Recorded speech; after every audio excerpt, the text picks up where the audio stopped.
Windows Central just dropped some really interesting information about the follow-up to the Lenovo Legion Go. I've got a full review of the Legion Go, and it was my go-to recommendation for anybody that was looking for a Windows handheld.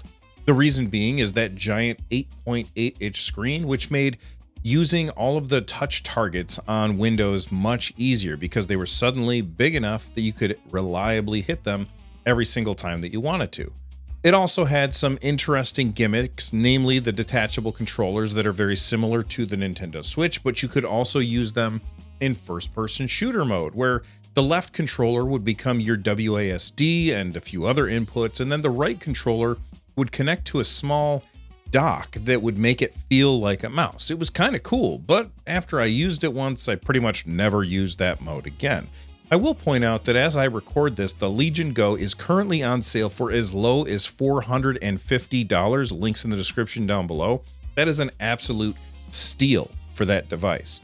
I have a video all about the first Legion Go linked in the description as well, so make sure that you scroll down to below that like button and check that stuff out if you are interested. Well, now we just got new details about the Legion Go and another handheld as well.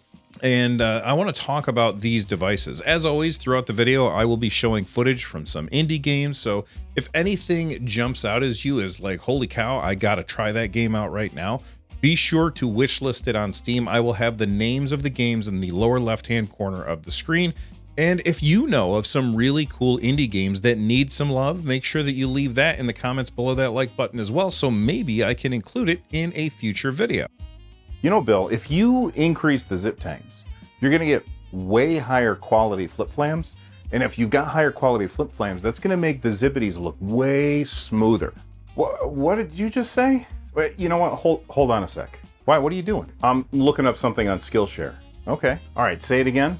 I said if you increase the alpha channel, you're going to get a smoother fall off, and the gradients are just going to look so much better on your thumbnail. Now that makes sense. Skillshare is the largest online community with loads of classes led by industry experts from film, illustration, how to make video games, and more. They have learning paths, which are curated, organized class collections that take you step by step through mastering a brand new skill. I'm currently partnered with Skillshare, and I'm learning how to make YouTube videos from Marquez Brownlee, but they also have classes where you can explore drawing in Procreate, which is one of my all-time favorite iPad apps. They have classes on how to grow your YouTube channel. That's one that I absolutely need to check out. You can discover the science and art of drawing, which I'll probably watch after I watch the Procreate one. Or perhaps you want to make money online with business and marketing fundamentals, or learn how to paint with watercolors. Skillshare has so much that you can learn. So if you're a curious person and you want to expand your knowledge on just about any topic, you should explore Skillshare. And the first 500 people to join Skillshare using my link down below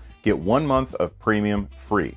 So click that link in the description and start learning Skillshare today. Let's start things off with the Legion Go, which launched a few months after the ROG Ally last year. Legion Space, which is the, Lenovo's front end for Windows, because using Windows on a handheld is kind of a nightmare. It's better on the Legion Go because of the big screen, but Legion Space has improved quite a bit since that launch. And personally, if I need a Windows handheld, the Legion Go is the one that I reach for. That said, if you want, you can also install Bazzite on it, and it turns it basically into a big screen Steam Deck. I did this with the ROG Ally X, and I highly recommend it. By the way, I have an interview with the founder of Bazzite on the latest episode of the NerdNest podcast, so be sure to check that out if you are interested in that, because Bazzite is incredibly cool. I still haven't put it on my Legion Go, but that's mostly because I want to always have access to Windows if I need it, and I'm not really interested in doing any dual boot stuff. Back in May, it was leaked that by Jez Corden from Windows Central that Lenovo was working on a Legion Go Lite, and at the time, the details that we had was that it would have the same Z1 or Z1 Extreme chip as the previous model. The people were guessing that it would be smaller and cheaper, and it wouldn't have the detachable controls. Fast forward to August, it was leaked that it wouldn't be called the Lite, but instead would be called the Legion Go S. The S was rumored to have a 7-inch screen, down from 8.8. That was back in August, and then it was also speculated that it would have dual fans and, really strangely, an HDMI port. That's weird because most of these devices use USB for their video out, and it's strange that it would be rumored to have HDMI, but that's what we had at that time. It looks like some of that stuff was wrong, and we'll get to that in a second. That brings us all the way up to today. We now have, I'm going to use quotes here, official renders of the Legion Go S. As you can see, it looks a lot like the ROG Ally. It's even white, and it looks like the detachable controllers are gone, and with them, a lot of the extra buttons. One of my biggest gripes with the design of the Legion Go was that the extra buttons that were supposed to be used in first-person shooter mode, they would constantly get clicked by accident.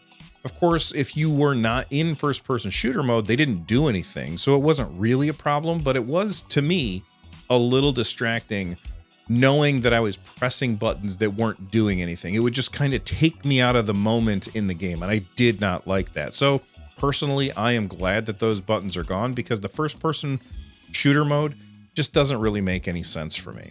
There are still home and menu buttons on the front, along with the Legion Space button, and I think it's called the Command Center button. And it looks like there's a tiny little trackpad there as well. It's laughably small. I don't know how useful it will be. If any of you have ever used a trackpad this small, I would love to hear how it actually feels when you are using it.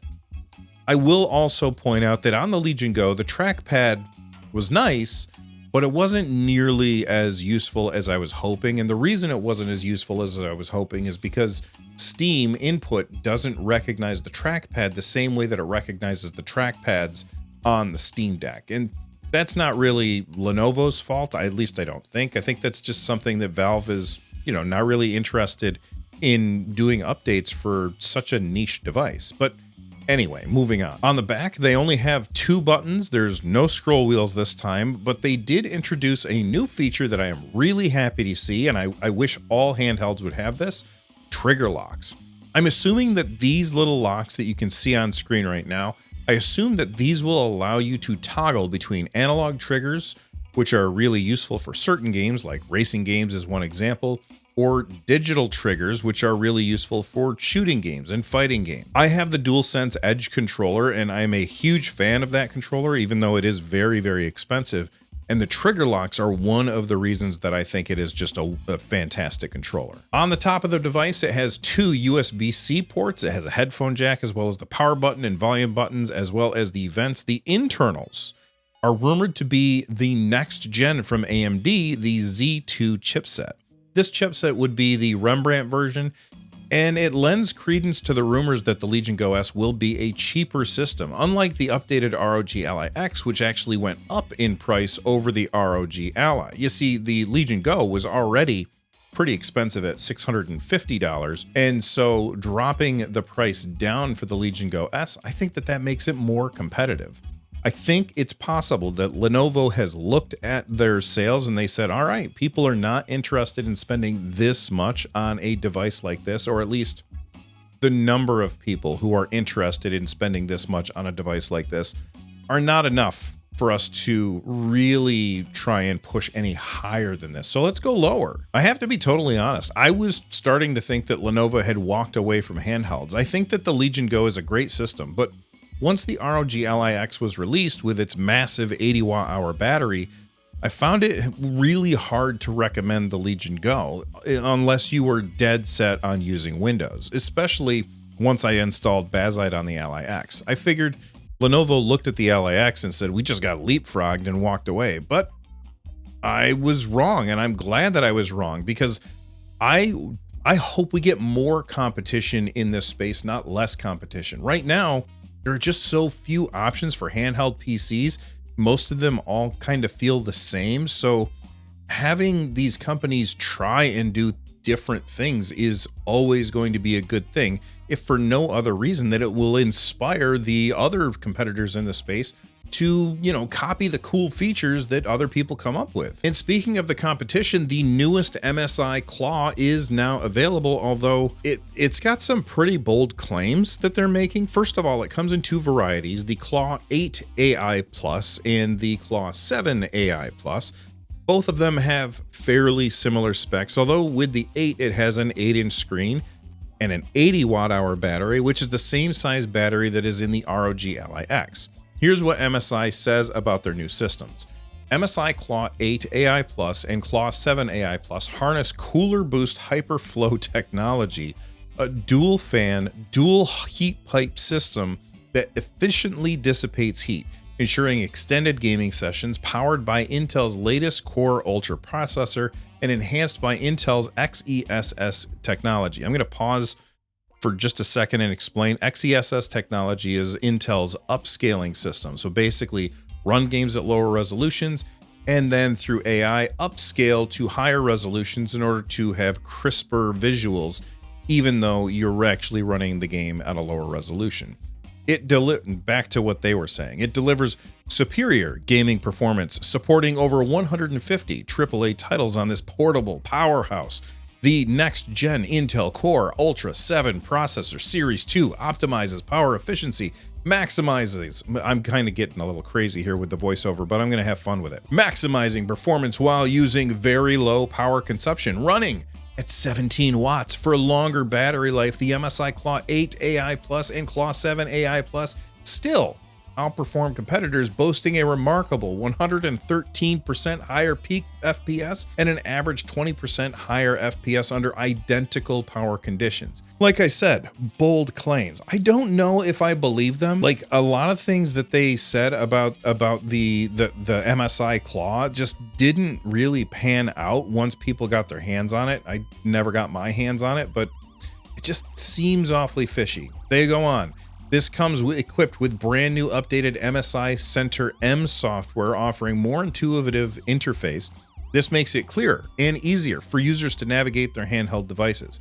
Additionally, with its dual Thunderbolt 4 ports, the Claw 8 AI Plus and Claw 7 AI Plus offer the most comprehensive I/O support, making it a perfect mini PC with Copilot Plus capability. Now that we got all that marketing nonsense out of the way, I personally never got hands-on time with the MSI Claw, but the people that I know who did get hands-on with the Claw, they weren't terribly impressed with it, I have to say. MSI to release 2 more systems so quickly after the first one flopped, I feel like it reeks of desperation. I hope that everything that they say here is true, but I just don't believe them. I cannot wait to get hands-on with this device and be proven wrong. Right now, the Steam Deck is an efficiency beast. They have their custom AMD chipset, which is called the Van Gogh. It runs at 15 watts, which is extremely battery friendly. And all of the non-Steam Deck AMD solutions have worse battery efficiency than the Deck, but at least Asus is willing to brute force that chip to last longer by throwing a massive battery at it. And it looks like it looks like MSI is doing that same thing with their Intel chips, running at 17 watts with an 80 watt hour battery. On paper, this could be really compelling, but is the battery enough for an upgrade? I personally am quite skeptical. I'm also very curious how big the battery will be in the Lenovo Legion Go S. Bigger would be better. Right now, I think 80 watt hours is the sweet spot. And if Valve drops a Steam Deck with an 80 watt hour battery, everyone else is going to be scrambling because they just don't have that efficient Van Gogh chipset. One thing's for sure, the handheld PC market was kickstarted a couple years ago, and it seems like it isn't going anywhere anytime soon. From the NerdNest, I'm Bill. Stay rad, and thanks for watching.